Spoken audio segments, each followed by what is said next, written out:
On this episode of O'Fallon Matters, see how we're creating a long-term vision for the city. Then, learn more about Proposition W and find out how landscaping is preparing for spring plantings. All this and more next on O'Fallon Matters.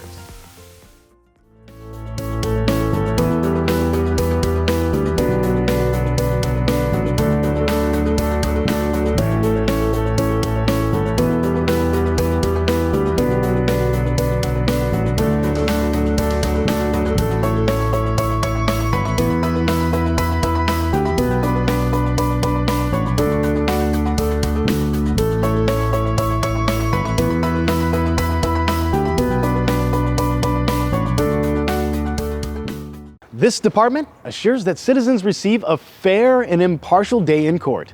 Now on O'Fallon Matters, we'll learn how our municipal court makes the community a safe place to live, work, and play.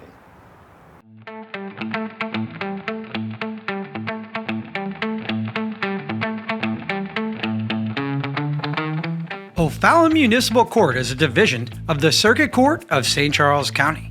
They handle traffic and other ordinance violations primarily filed by the O'Fallon Police Department, Animal Control, and Code Enforcement officers. A lot of times this is the very first time anybody has the opportunity or has to be in front of any type of a court or municipal court, circuit court. You may not know this, but in the state of Missouri, municipal courts handle more cases than any other court in the state of Missouri. And I'm very proud of how the city of O'Fallon's municipal court is run. We have one of the best court administration teams there is. It really makes my job easy. Municipal court is made up of 2 judges, a court administrator, deputy administrator, 2 court clerks, a warrant clerk, and a cashier. Each team member performs an important role. And you may be interested to know that court is more than just in-person sessions. The court obviously fluctuates on the filings, so sometimes some months are heavier than others, but court volume, day-to-day operations are always the same. We still have reporting to the Department of Revenue. We still have statistical reporting to finance. We have disposed of cases that we are required to send to other agencies. We have records requests for people that are doing background checks. So we have a lot of day-to-day operations that keep staff very busy, and then obviously are prepared for the next coming docket, which are 1 to 2 a week.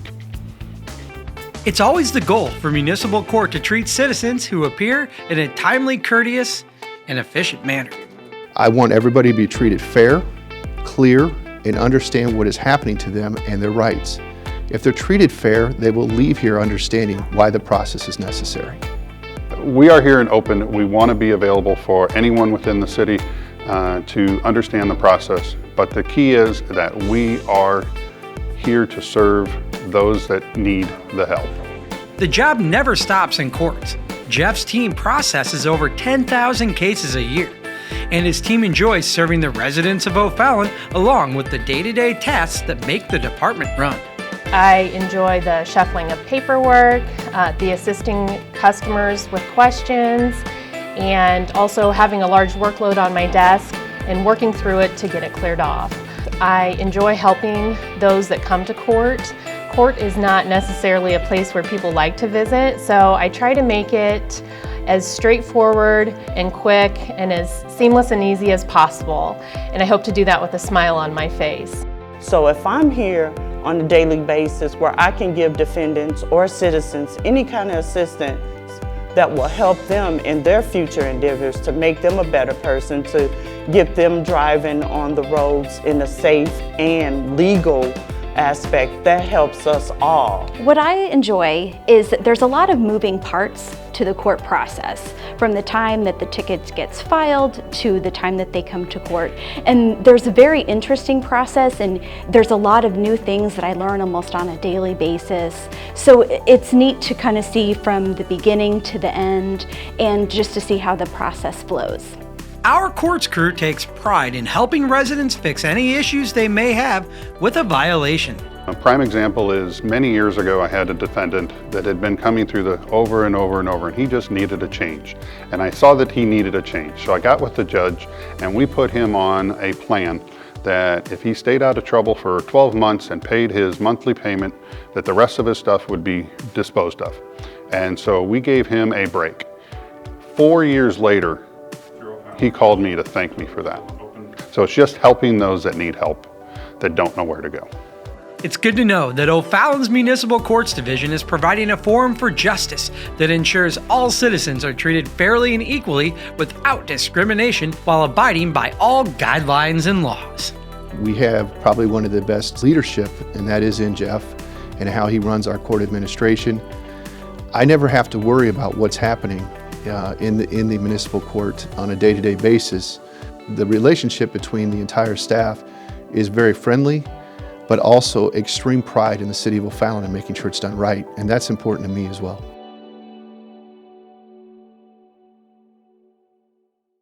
It takes more than April showers to bring O'Fallon's amazing flowers. It takes lots of careful planning, more than a handful of hard work, and of course, a love for bringing things to life. One of the highlights of O'Fallon is the city's remarkable landscaping. But for flowers to thrive throughout the summer, their journey has to begin in the greenhouse well before spring. We'll take an empty greenhouse and fill it with about 16,000 flowers that will grow either from seed or we purchase as a small plug and plant them and grow them out to a size where we can put them out in the landscape. And we use all these flowers at City Hall and the Renaud Center, the O'Fallon sites off Highway 64, where the big O'Fallon sign is. We use them all around town. Annual flowers, they give color through the entire growing season. We'll also create our baskets for Main Street in the greenhouse. Every February, once greenhouse heaters and sprinklers are tested, seed planting can begin inside a custom seed germination tent. It's a plastic covered shell that has heat cables underneath. It has a small mister irrigation system in that also, and we flat out all of our seed. And about half of our production is from seed rather than the plugs. We have only one propagation table. You can only fit 24 trays. So what I'm seeding today is going to take 10 trays. Now in 2 weeks, I have another 18 trays of flowers that I'm going to have to seed. There's a lot of thought that goes into how we seed. We target our planting time for about April 25th. Usually April 15th is a frost-free date, but you can't count on that. There are certain flowers that can handle a little bit of cold, petunia being one. The ones that won't tolerate cold, if it gets down to 50 degrees, they're not happy. So we have to make sure that even our nighttime temperatures are at a point where it's time to put those out in the ground. Horticulture is a practice. The more you do it, the better you get at it, because you make mistakes and then you learn from that. I've probably killed as many plants as I've grown. We have an experiment underway in our growth chamber where we've taken 4 different kinds of seed, and then we're going to subject those seed to 5 different concentrations of water-soluble fertilizer. What we're trying to determine is how much fertilizer can we give these new seedlings without killing them. And then we'll, kind of monitor them and see how well that they grow. I have a control study in there as well that I did not give any fertilizer to. And then by the time then we take our regular crop off the table and start transplanting, then we'll have an idea of, okay, how much fertilizer are we going to give them right off the bat? And there's a great deal of debate. So instead of continuing to debate, we set up an experiment. And even though I've been doing this for 30 years, we'll probably all learn something from what we're about to try. Well, we thrive on the compliments that come from people. Typically, August is the month when the phone starts to ring. What is that you planted? Or how do you get it to look that way? And we're willing to share our secrets. When it comes to doing it at home, I think it's a fantastic way to learn. You can go online and find seed, or you could purchase plugs yourself. But if you wanted to do that, the timing is really important. So a good time for tomato seeding, for example, would be sometime around St. Patrick's Day.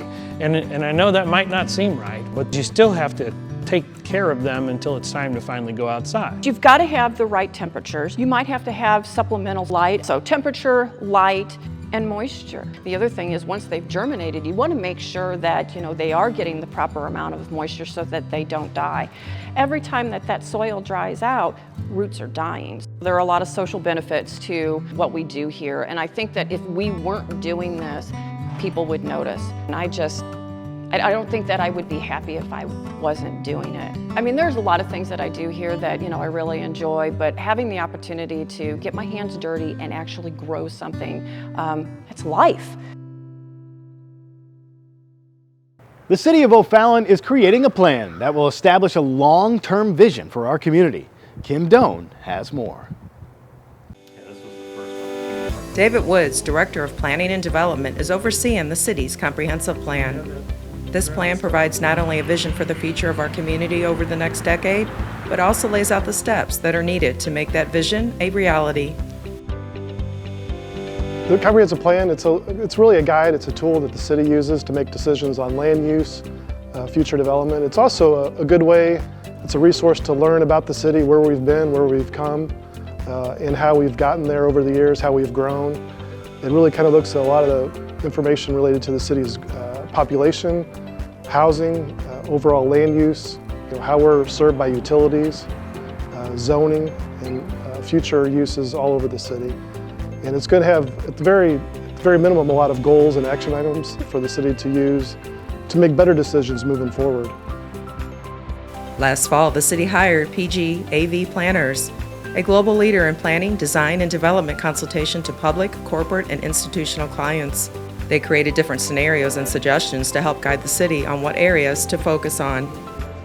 So we chose a couple areas in the city to look at specifically on how future land uses could work there. So we looked at really kind of mostly downtown along Main Street, between Main Street and Sondern. So that's a scenario that'll be specified in the comprehensive plans on how the future of that area could develop. We've also looked at Bryan and Highway 70, the interchange there, close to Veterans Memorial Parkway. We're looking at land uses kind of around our Justice Center there and how that could look in the future. So we've got different scenarios as things progress and how different land uses would impact the area. And we're looking at how new road systems could help those grow in the future. The comprehensive plan consists of 4 phases. Phase 1 is existing conditions analysis. Phase 2 is land use and scenario planning. Phase 3 is developing a draft plan. And Phase 4 is plan adoption. Right now we're in Phase 3, so we're getting close to the end. We actually had an open house here this week, and we have a presentation of a draft to our comprehensive plan coming up in March. So once we get through that step, we would be on to Phase 4, which would be final presentation and adoption. We would be looking to take this to our City Council and Planning and Zoning Commission in April, late April, for a formal presentation, and we're working towards that right now. PGAV consultants are also looking at possible annexation properties. The thought is, filling in our gaps. Right now we have a lot of, unincorporated pockets within our city limits. So that's something we'd be looking at. Also, where does the city grow? Do we grow to the south, to the west? We're kind of locked in to the north and to the east because we have existing municipalities abutting us. But the consultant is looking at different possibilities on where annexations could occur. The city, to generate opinions on what direction to take, created a CPAC committee. The reason we created the CPAC committee is to help us, the staff and the consultant to bounce ideas off of. We have representatives from our Planning and Zoning Commission, City Council, local business interests that help us, making sure we're not going down the wrong road on what we're trying to do here. So we're using them as a sounding board. Let your voice be heard by visiting engageofallon.com. This innovative site allows you to submit comments and ideas, see the history of what's been worked on, the schedule, and provide input on maps. This is a great opportunity to let your voice be heard and to make a difference in your community. I'm really excited about this. I've been with the city for about 20 years, and we as a staff have always been the ones that do the comprehensive plans and the updates. And to have this consultant come in, PGAV, and give us all these new perspectives and ideas, we really appreciate that. And I'm really excited about the website they've created. And I think there's a lot of opportunity there to get your input so we can have that incorporated into our plan for the future. Hey pet owners, listen up. Pet accidents happen, and we are here to support you. Watch this story and learn how we can help.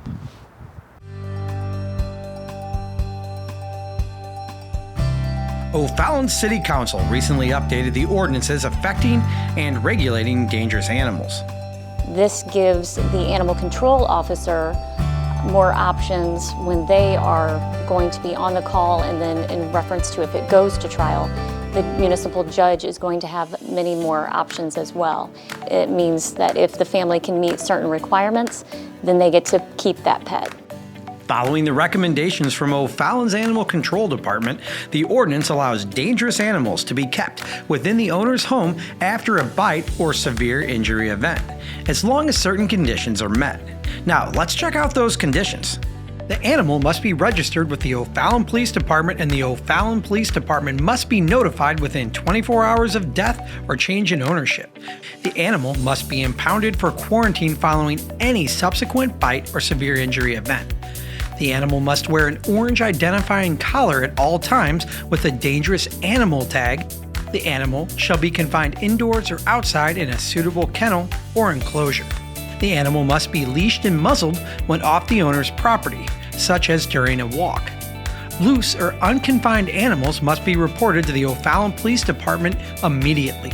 The owner must maintain signage on their property alerting the fact that a dangerous animal is present. And finally, the owner must maintain a minimum liability insurance amount of $200,000.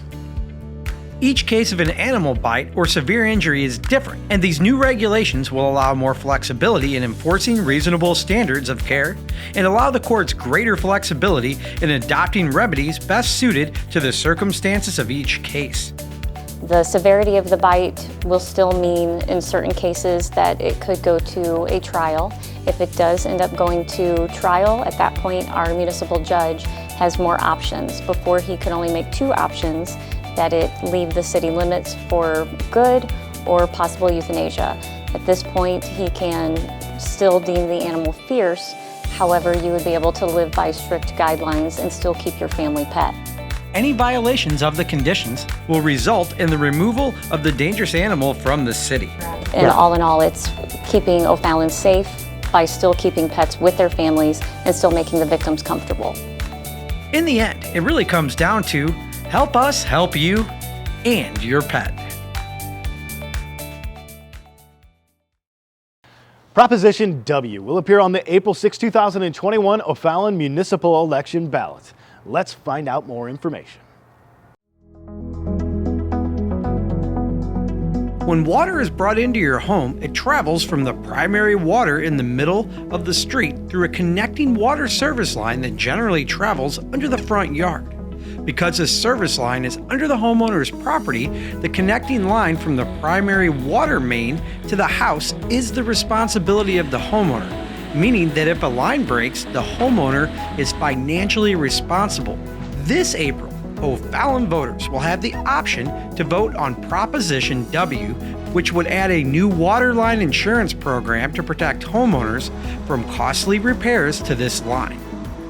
The water protection program was brought to the Water and Sewer Division by the residents of O'Fallon. Some of the other area water providers have a similar program, and the residents would like to have the opportunity to maybe participate in a program here in O'Fallon to protect the part of that water line that is their responsibility outside the home for repairs. The program would be funded by a fee of up to $12 per year that will be paid as part of the homeowner's annual property tax bill. This is similar to the city's popular sewer lateral insurance program, which voters passed in 2012. The Waterline Insurance Program will cover all O'Fallon homeowners regardless of their water company.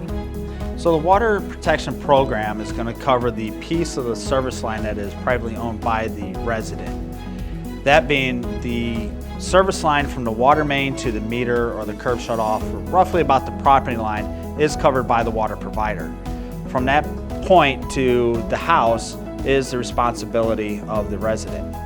The Waterline Insurance Program will also cover required street, sidewalk, and driveway pavement replacement, seed and straw for yard repairs, and administration costs to be eligible for the program. Now, keep in mind the property owner must have paid the previous year's assessed fee and taxes for the property.